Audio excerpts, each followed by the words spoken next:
Hi అండి అందరికీ ఈరోజు వీడియోలో ఆంధ్ర స్టైల్ పీతల ఇగురు కూర ఎలా తయారు చేసుకోవాలో చూపిస్తాను. Welcome back my channel Mars Garden World. నేను మేహిమ. ఫస్ట్ టైం నా ఛానల్ చూస్తున్న వారు సబ్స్క్రైబ్ చేసి లైక్ చేసి షేర్ చేయండి. మస్ట్ అండ్ షుడ్గా లైక్ అయితే చేయండి. లైక్ చేయడం వల్ల చాలామందికి వీడియో అనేది రీచ్ అవుతుంది. ముందుగా నేను ఇప్పుడు ప్రాసెస్లోకి అయితే వెళ్ళిపోతాను. ఒక అర కేజీ పీతలను తీసుకున్నాను నేను. మీ క్వాంటిటీ అనేది మీ ఇష్టం వచ్చినంత తీసుకోండి. తీసుకుని అర కేజీ పీతలకి సరిపడా నేను చెప్తున్నాను. ఇప్పుడు ఒక పావు స్పూన్ పసుపు వేసుకొని, ఒక స్పూనున్నర ఉప్పు అయితే వేసుకున్నాను. ఒక 2 స్పూన్లు టీ స్పూన్ ఉంటుంది కదా, ఇది 2 స్పూన్లున్నర కారం అయితే యాడ్ చేసుకున్నాను. రుచికి సరిపడా సరిపోతుంది ఎంత వేసుకుంటే. మీరు టేస్ట్ని బట్టి మీరు బాగా తినేవాళ్ళు అయితే వేసుకోండి. పీతలకి కంపల్సరీ ఉప్పు కారాలు నూనెలు దట్టించి వేస్తేనే చాలా టేస్ట్గా ఉంటుంది. అదొకటి గుర్తుపెట్టుకోండి. ఇలాగ కలిపేసుకొని ఒక అరగంట పక్కన పెట్టేసుకున్నాను. పెట్టుకున్న తర్వాత స్టవ్ మీద ఒక బాండీ పెట్టుకొని 4-5 స్పూన్లు ఆయిల్ అయితే వేసుకుని, కొంచెం జీలకర్ర వేసుకుని వేగిన తర్వాత ఒక 2 ఉల్లిపాయలు అయితే కట్ చేసుకొని వేసుకున్నాను. 4-5 పచ్చిమిర్చి కూడా వేసుకున్నాను. చెప్పాను కదా, ఉప్పు కారాలు సరిపడా వేస్తేనే కర్రీ అనేది టేస్ట్గా ఉంటుంది. ఇప్పుడు అల్లం వెల్లిపాయ పేస్ట్ అనేది వేసుకున్నాను. నేను అప్పటికప్పుడు ఫ్రెష్గా అల్లం వెల్లిపాయ పేస్ట్ ఎప్పుడు నూరుకుంటానండి. తరువాత కొంచెం పసుపు పావు స్పూను, ఈ ఉల్లిపాయకి సరిపడా ఉప్పు కారం వేస్తున్నాను నేను.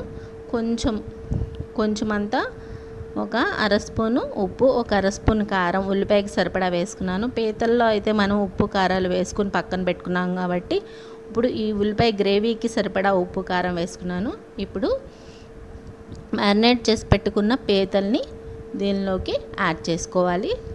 చేసుకొని చక్కగా ఆ పీతల్ని ఒకసారి బాగా ఉప్పు కారం కలిసేలాగా, ఆ నూనె అదంతా కలిసేలాగా మగ్గబెట్టుకోవాలి. ఒక 2-3 నిమిషాల పాటు మగ్గిన తర్వాత బాగా కలుపుకుంటూ, ఉప్పు కారం అనేది పడుతుందండి, బాగా కలుపుకుంటూ మగ్గనిచ్చుకుంటే ఇప్పుడు మనము పీతల్లో వాటర్ అనేది యాడ్ చేసుకోవాలి. ఈ వాటర్తోనే చక్కగా పీతలు అనేది ఉడుకుతుంది.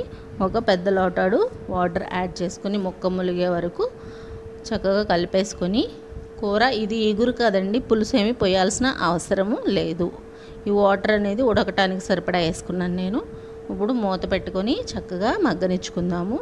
దగ్గరికి అయ్యే వరకు దీన్ని కలుపుకుంటూ ఒక 5-10 నిమిషాల పాటు మూత పెట్టుకొని ఇలాగ దగ్గరికి అయ్యే వరకు ఎగరనిచ్చేసుకోవాలండి.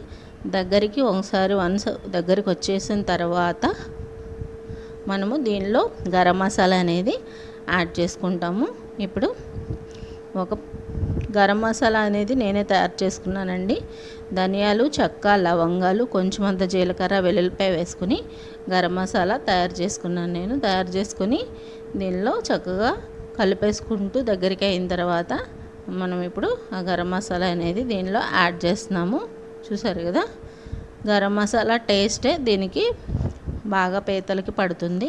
ఇలాగ ఇగురు కాబట్టి దగ్గరికి అయ్యే వరకు చక్కగా ఎగనిచ్చేసుకుని కొంచెం అంత కొత్తిమీర వేసుకుని దించేసుకున్నారంటే ఎంతో టేస్టీ అయిన పీతల కూర, ఆంధ్ర స్టైల్ పీతల కూర అయితే రెడీ అయిపోతుంది.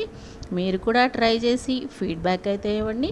ఫస్ట్ టైం నా ఛానల్ చూస్తున్నవారు సబ్స్క్రైబ్ చేసి మస్ట్ అండ్ షుడ్గా లైక్ అయితే ఇవ్వండి. ఇలాంటి మంచి వీడియోలు నేను నా ఛానల్లో చాలా పెట్టాను. మీరు నా ఛానల్లోకి మార్స్ గార్డెన్ వరల్డ్ ఛానల్లోకి వెళ్తే ఉంటాయి. Thank you for watching.